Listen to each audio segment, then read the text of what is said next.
नमस्कार दोस्तों, जीवन में हर एक इंसान सफल होना चाहता है, जिसके लिए उसे कड़ी मेहनत करनी होती है। लेकिन जब हम अपने काम की शुरुआत करने जाते हैं तो किसी न किसी कारण की वजह से हम अपने काम पर फोकस नहीं कर पाते हैं, जिसकी वजह से हमारा काम नहीं हो पाता है। मान लीजिए कि अगर आप एक स्टूडेंट हैं और आपको किसी एग्जाम की तैयारी करनी है, तो आप सोचेंगे कि इस बार मैं अच्छे से एकदम पढ़ाई करूंगा और क्लास में टॉप करके दिखाऊंगा। लेकिन असल जिंदगी में हम सोच तो बड़ी जल्दी लेते हैं कि मैं ये करूंगा वो करूंगा, लेकिन जो करना होता है वो हम कर नहीं पाते हैं। फिर अंदर से एक फीलिंग आती है कि थोड़ी देर इंस्टाग्राम चला लेता हूँ, या फिर इंस्टाग्राम पे स्क्रॉल करके थोड़ा रील देख लेता हूँ, या फिर इस काम को मैं कल देखूंगा। और कल करते करते हम लोग अपना टाइम वेस्ट कर लेते हैं और वो कल कभी आता ही नहीं है। चीज़ को लेकर इंग्लिश में एक शब्द है, प्रोक्रेस्टिनेशन। तो आइए हम साइंस के माध्यम से समझने का प्रयास करते हैं कि हम लोग क्यों काम टालने की आदत को नहीं रोक पा रहे हैं, और इसको साइंटिफिक तरीके से समझने का प्रयास करते हैं। लेकिन सीधा कह रहा है, आलस करेगा ना तो गरीबी आएगी आएगी। बर्बाद और नाकामयाब लोगों की कुछ पहचान है, उन्हें नींद बहुत आती है। प्रोक्रेस्टिनेशन को तोड़ने का एक ही तरीका है, सबसे छोटे लेवल पे ले जाकर उस गोल को तोड़। भूख ससुरन को बहुत भयानक रखता है, ये आलस मारता है।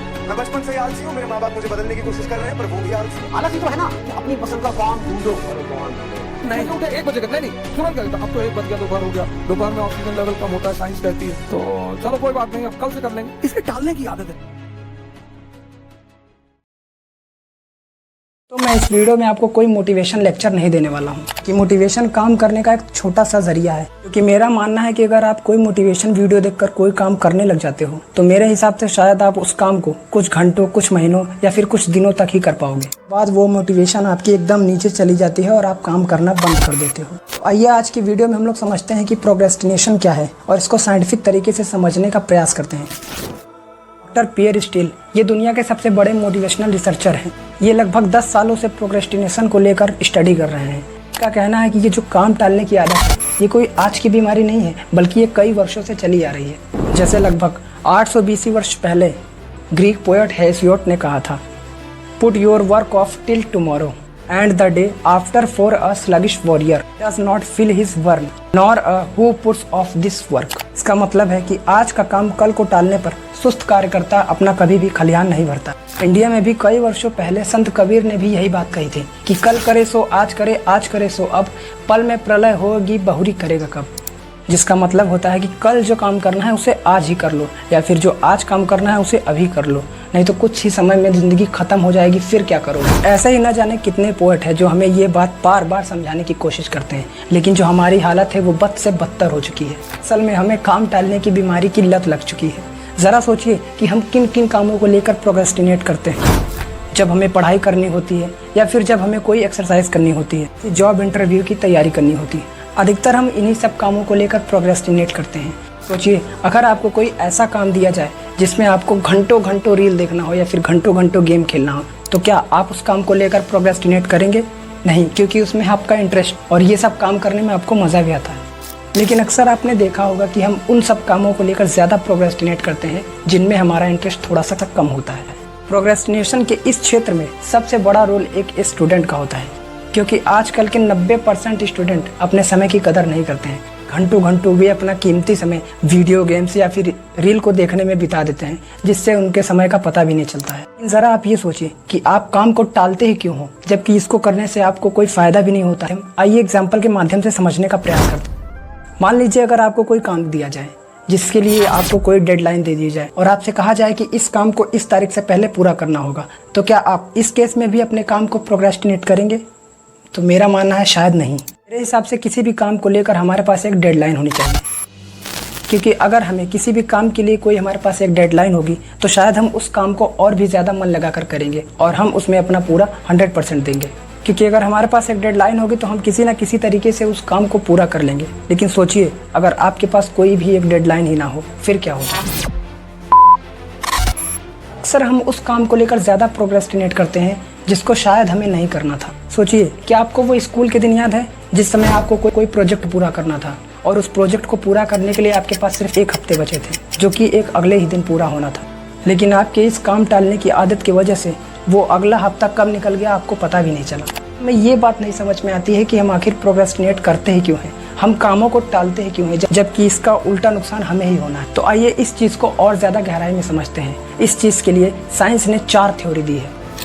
Number 1, expectancy theory. इस थ्योरी को 1964 में विक्टर व्रूम के द्वारा दिया गया था। इस थ्योरी के अनुसार कोई इंसान कितना ज़्यादा मोटिवेटेड फील करता है किसी काम को लेकर, यदि उस व्यक्ति को उस काम को लेकर मोटिवेशन फील आता है तो शायद वो उस काम को करेगा। उदाहरण से समझते हैं, मान लीजिए आपके गांव में कोई दौड़ की प्रतियोगिता हो रही है और आपसे कहा जाए कि जो भी इस दौड़ में रैंक 1 ले आएगा उसको 5 लाख रुपए का इनाम दिया जाएगा। दौड़ने में काफ़ी तेज हो, आपको लगता है कि आप इस दौड़ की प्रतियोगिता में रैंक 1 ले आ सकते हो, तो आपका मोटिवेशन कितना हाई होगा, आपको इस काम को करने में ज़्यादा मन लगेगा। लेकिन वहीं दूसरी तरफ यदि आप एक स्लो स्टूडेंट हो, आप बहुत ही स्लो धीमी गति में दौड़ते हो, तो शायद आपका मोटिवेशन एकदम नीचे चला जाएगा, क्योंकि आपको भी पता है कि आप वैसे भी एक स्लो स्टूडेंट हो, तो उतने ज़्यादा चांस नहीं है आपके कि आप रैंक 1 ले आ सको। शायद उतना ज़्यादा मन नहीं लगेगा आपको इस काम को करने में, क्योंकि आपका यहाँ पे इस काम को लेकर कोई भी मोटिवेशन फील नहीं हो रहा है।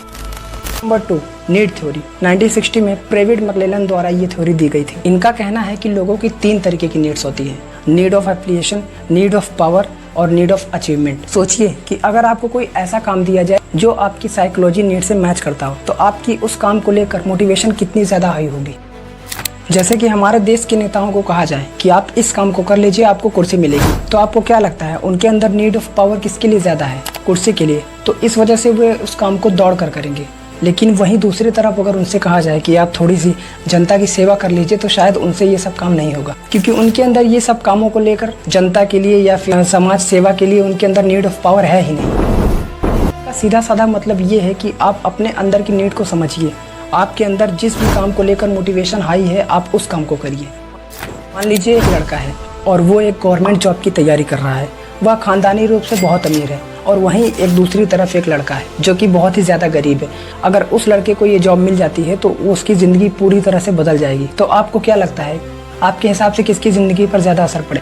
और अब आती है हमारी चौथी थ्योरी, जिसका नाम है हाइपरबोलिक डिस्काउंटिंग थ्योरी। इस थ्योरी के अनुसार हमें वो काम ज़्यादा करना चाहिए जिसमें हमें जल्दी जल्दी रिवॉर्ड मिले, या फिर हमें वो काम ज़्यादा करना चाहिए जिसमें हमें लॉन्ग टाइम बाद रिवॉर्ड मिले। हमें लॉन्ग टाइम तक सोचना एक ज़रूर अच्छी चीज़ है, लेकिन हमारा दिमाग क्या है ना, हमें उस काम को लेकर मोटिवेशन तब ज़्यादा हाई होती है जब हमें जल्दी जल्दी रिवॉर्ड्स मिल रहे हैं। और ये जो 4 थ्योरी है, इन चारों थ्योरी को साल 2006 में पियर स्टील और कॉर्नेलियस लोनिंग द्वारा कंबाइन कर दिया गया और एक कंबाइंड थ्योरी बनाया गया जिसका नाम था टेम्परल मोटिवेशनल थ्योरी। इस थ्योरी के अनुसार आपको काम करने में मोटिवेशन कब आएगी? कोई मोटिवेशन मूवी या फिर कोई मोटिवेशन वीडियो देखने से नहीं, बल्कि आपके अंदर उस काम को लेकर मोटिवेशन तब आएगी जब आपके अंदर उस काम को लेकर मोटिवेशन या फिर पर्सनल इंटरेस्ट हो, या फिर उसके बदले आपको कोई रिवॉर्ड्स मिलते हो, तब आप उस काम को लेकर शायद ज़्यादा मोटिवेट फील करेंगे। मेरे हिसाब से शायद आप इन चारों थ्योरी को अपने लाइफ में शामिल करोगे तो शायद आप काम को लेकर प्रोक्रेस्टिनेट नहीं करोगे, और शायद आपके इस काम टालने की आदत से छुटकारा पा सकते हो।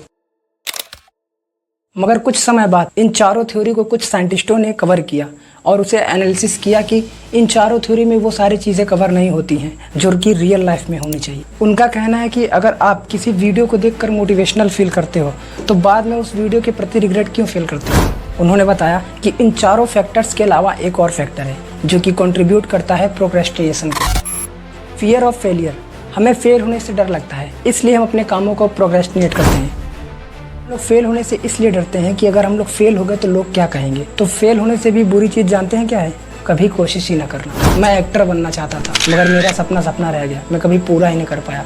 लोग क्या कहेंगे, उससे आपको कोई फर्क नहीं पड़ना चाहिए। ऐसी बड़ी बड़ी बातें करने से कुछ नहीं होगा जब तक आप खुद कुछ नहीं करोगे। कोई और आपके काम को करने नहीं आएगा। आपको जो भी करना है आपको खुद करना पड़ेगा। आपको लाइफ में भी अपने आप को ही आगे बढ़ाना होगा।